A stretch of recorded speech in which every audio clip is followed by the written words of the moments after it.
Hello viewers and subscribers, welcome to my YouTube channel, that is Jupiter Linked.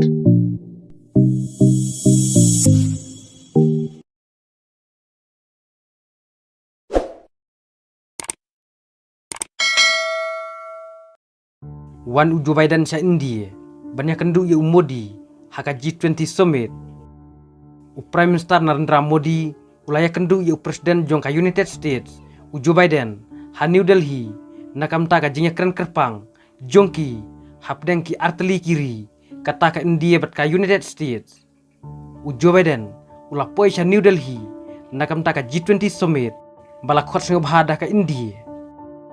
Kendiat kenta, hadin bu ulah poi sa India, Joe Biden, ulah lech saja kasyong jong Prime Minister Narendra Modi. Kane kade kasin ka baningkong jong Joe Biden, banwan sa India, kumu Presiden jong ka United States. Hakane ka jingya kendu, Prime Minister Modi, bad Presiden Joe Biden, kilai kular, ban pinskam ka jingya te, hapdeng ka India bat ka US. Hakane ka jingya keren kam bad Modi, Joe Biden, ulaya ru ya Modi, ya ka jing job jong Chandrayaan 3 jong ka India, ban lech ya ubnai.